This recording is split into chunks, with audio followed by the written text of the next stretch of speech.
Let's say that if his feet hadn't hit, that would be tipping the scales of pain for sure. I've seen people do that and come away bloody in between their legs. Hey, I'm Tony Hawk. And I'm Dr. Andrew Accardi. And today we'll be watching skateboarding slams and discussing the injuries that can occur from them. This is The Breakdown.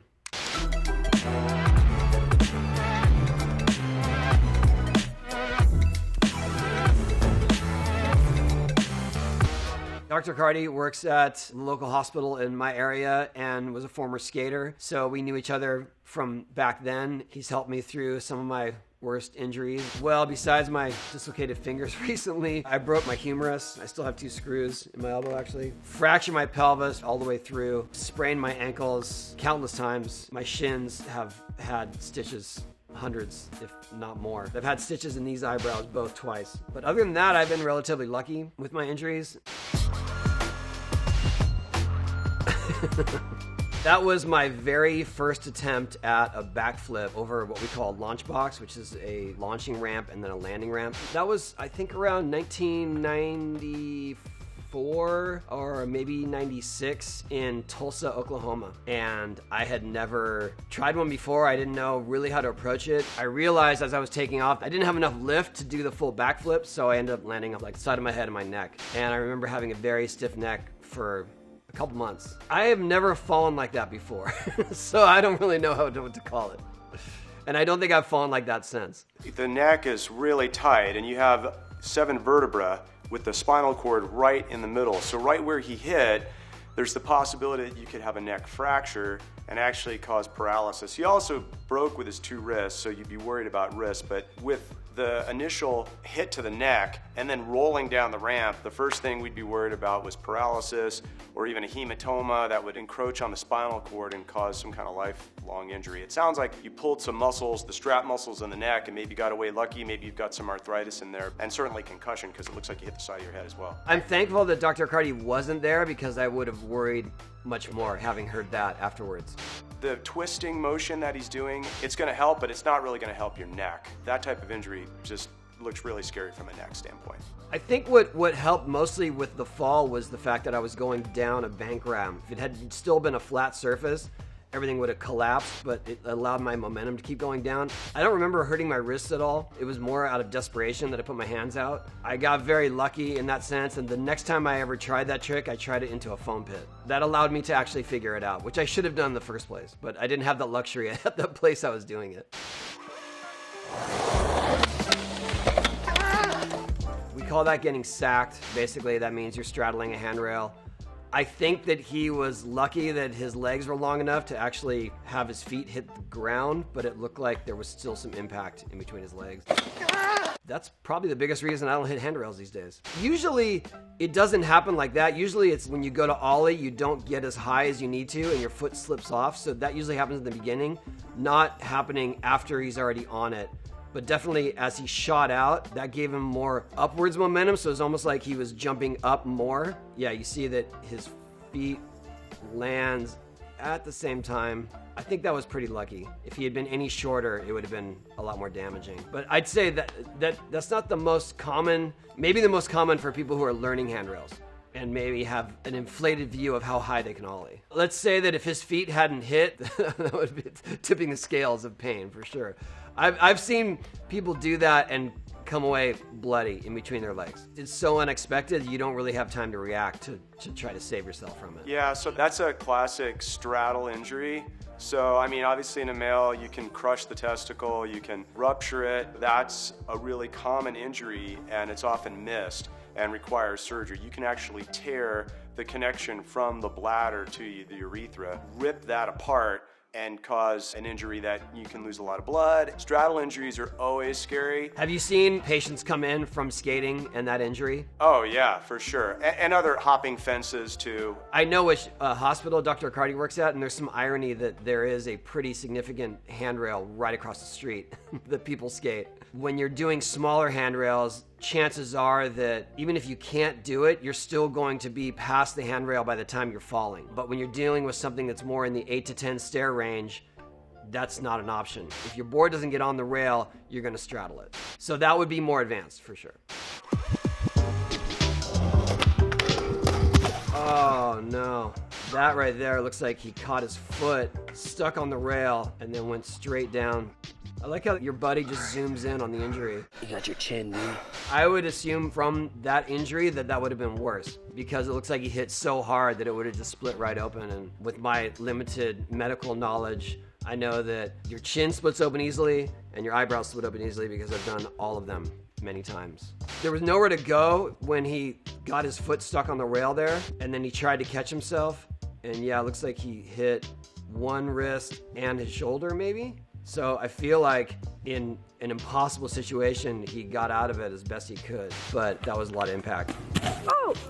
I think that after taking so many impacts from skating, from learning to skate, you're able to brace for a fall a lot better than it just being full chaos. Well, you know, I was always impressed the way the professional skateboarders were able to like displace energy in a bowl, and even street skating. And even on this one, he looks like he got a little on his feet and then broke a little with his arms. The face did take the brunt, but it looked like his teeth come together squarely. You can see the mandible here, it's like a ring. And typically, if it gets enough energy, you'll crack in two places. So I'd be worried that he maybe has a fracture in his mandible in probably two spots here. That can be kind of a difficult repair. He may have a number of different injuries to his arms, his chest, and his face.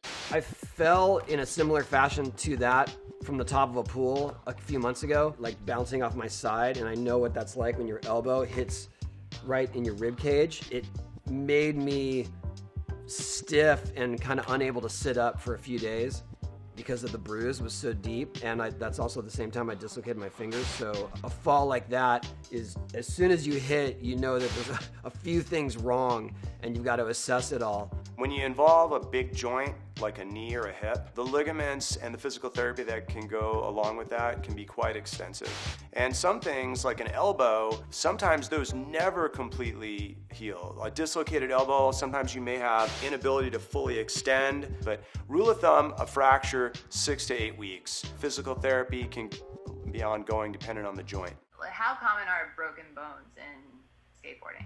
That's always a good question. I don't think it's as common as people think it is. It's usually more sprains and serious sprains or ligament injuries. Almost inevitably, people who get to a certain level of skating have broken something. I broke my elbow, I broke my pelvis. Other people have really bad luck with their wrists or their ankles. But I'd say in terms of people that skate ramps and transition skating, there's more knee issues. So this was one of my attempts at a 900 a few years ago. Yeah, so that was a fall straight to the back of the head. I definitely saw stars and it rang my bell a little bit, but right here I'm assessing how my mental state is. I think that's when I realized, like, I'm just tired, but I'm still here mentally. Unfortunately, that just comes with having had so many concussions in my life. It's a really strange state of being when you recognize what it's like to be concussed. And you realize, like, oh, I'm not sure what's happening. I don't know where I am. But yeah, that was rough. I mean, I know the problem with the trick that was happening here. I went a little too straight up and down, and I should have approached it more of an angle, so that when I did finally land it, I was overturned right here. You can see my foot comes off because I was expecting my board to be all the way straight. And so as I set it down, I got wheel bite, which means that my wheel actually hit the bottom of my board and then falling right here straight to the flat on the back of the head. In vert skating, we call that a chicken neck, when your head goes back like that. It doesn't always hit, but just that motion of whiplash can really make your neck hurt. I felt thankful that I have one of the best helmets around. It saved me, and I was able to get up and do that again. So he actually has two components to his concussion. His helmet prevented him from having a skull fracture and maybe bleeding on the brain. We'd call that a subdural or an epidural hematoma. But what the helmet doesn't protect from is there's actually a twist of the brain. That's actually a worse type of concussion when you have a torsional component. That's been sort of helmet research, is how do we protect the torsional component of these concussions as well. And those can be a lot more severe. So amazing stunt, unbelievable to watch. It almost looks like we're watching a video game when it happens. The helmet definitely saved your life, for sure. I have a much better fitting helmet now. That one one was a little loose. The only other time that I got really hurt trying 900 was when I was first learning it. I broke my rib, or I fractured my rib. Like, I kind of had to go through that to figure it out, but that was the only time I got truly hurt. The other times that I got hurt on it were just more general impact and just soreness, but nothing too substantial. All right, looks like a recipe for disaster right here. Oh, straight to the back of the head there. You all right? Yeah, I need. I'm surprised that he's talking or understands where he is right there, because I've seen plenty of concussions, and usually right at that moment, either everything goes stiff, or they start snoring, or don't know where they are, or what happened, or what day it is. There's no torsional. This is just pure smack.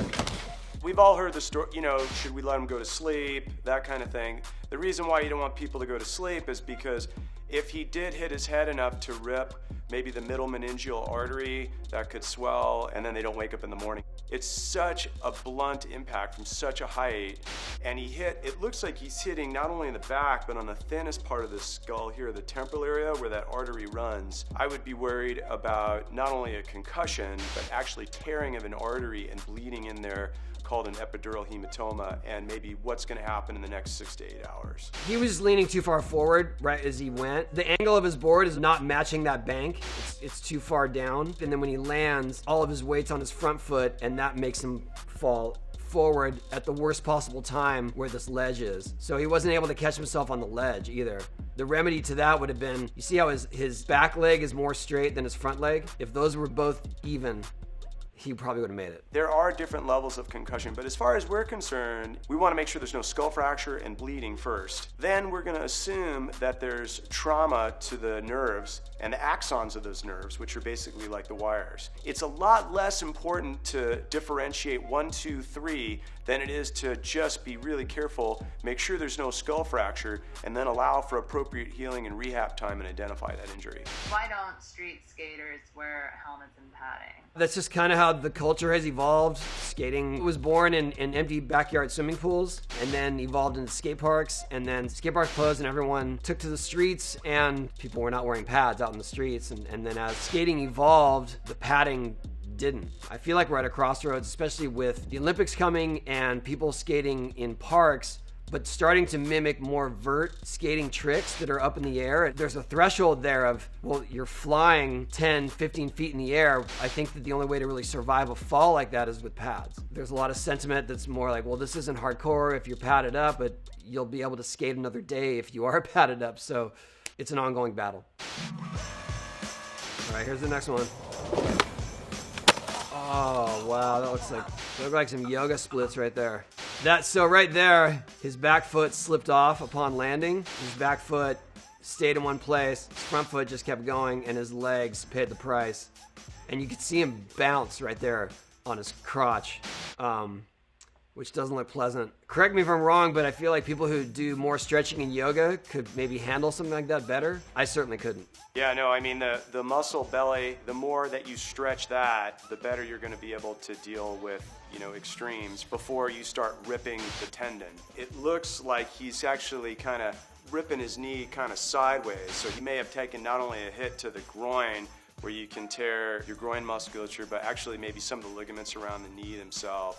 So yeah, I mean, certainly stretching would be good, but boy, that does look like it's pretty extreme. And then you got the straddle component as well. This is a sort of extreme airwalk right here. He went airwalk one way and then went the other way. And then as he put his back foot back on, he was too far towards his toe there. Like, his toe should be the thing that's on the board, not his heel. And that's what caused it to slip off. Usually this type of fall happens when you break your tail off your board. So generally it's not because your foot slipped off, it's because you landed properly, but the board couldn't withstand the impact and the tail breaks off, and that forces you to do the splits. A tendon goes muscle to bone, and a ligament goes bone to bone, so there's no muscle in between it. You have sort of one on either side of the knee, like a medial and a lateral. We call them collateral ligaments. And then everybody's sort of an ACL and a PCL. They're just white pieces that kind of hold things together. ACLs very rarely repair on their own. There's really not much in the way of muscle belly there. So if he's ripped something around his knee, it'll really create some instability around the knee joint itself. Pretty tough to overcome those if it's a major structural ligament tear. Starting on the handrail is never a good idea, by the way. That was sort of a half scorpion, and when we say scorpion, it means that you land generally on your face or your shoulders, and your back legs come slapping over your back like a scorpion tail. And there's the scorpion right there. It's such a common injury that there's an Instagram page devoted to it called Scorpion Masters. But it looks like he hit his head pretty bad too. So I think that was probably the worst of the injury, but I will defer to Dr. Riccardi. You can see as he comes down, we have all the elements of the straddle injury initially. Then there's a second injury that happens. As his chest wall hits the pavement, you can actually fracture the sternum and bruise the heart, which is underneath that. The scorpion piece is actually the third energy piece, which kind of worries me. His back actually flips out. That's the portion of the scorpion. And your back isn't supposed to go that way, and you can actually fracture vertebrae in the back. Unlike the neck, there's a lot more room, so the risk of paralysis is a lot lower, but it's still there. So there's three components here that really worry me. The straddle injury, the impact to the chest wall, and then this scorpion putting the bones and discs and nerves that traverse that at risk. I think that if someone is holding you on a handrail, that's already a bad idea in the first place because you don't have the momentum. Like the momentum is what gives you the balance. And so if you're starting from a standstill on a rail, there's a good chance you're gonna slide off of it. I think his biggest mistake right here was that he stepped off willingly and thought somehow he was gonna be able to catch himself on the rail or the stairs. The last part of the handrail got him and went straight to a scorpion on the flat. I had my share of street skating handrails. I think probably the fourth time I rolled my ankle really badly is when I decided I should stick to ramps.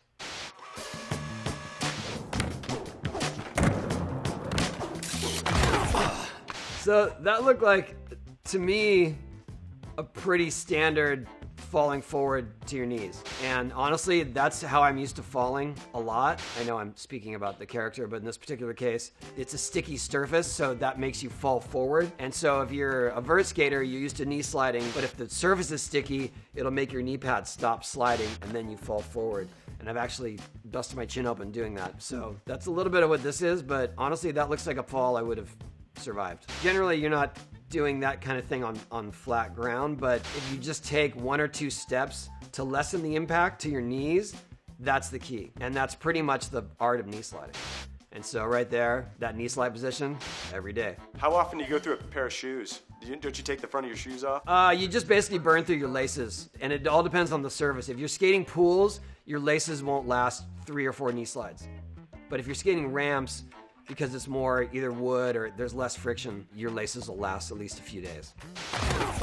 I've definitely experienced my share of face plants, yeah, to the chin and to the eyebrows. Mostly it comes with unexpected falls when you think you actually made something and then your board stops for whatever reason. Or if you are knee sliding on something that's particularly sticky and you're not prepared for it. Because when you do go to knee slide, you can kind of adjust your lean for how much friction there is, but if it's just too sticky, or something catches, like a nail catches your knee pad, then you're going straight to your face. You can see what happens here is he lands and hits both of his wrists. And when that impact happens, he's gonna hit these two bones. So this is the radius and this is the ulna. And you can kind of see that this energy is gonna be hitting here. And so a lot of times the bony injury here will either be in one of these small bones called the metacarpal or the distal bone here. Sometimes I'll find distal radius cracks, fractures they never even knew that happened. As you can see, there's an impact that involves both wrists, a chin, a neck, a chest plate, a sternum, and so it's not uncommon for them to be distracted by a major injury and then have one of these minor injuries actually heal, and we discover it and they never even knew they had it. They thought it was just a sprain or a bruise.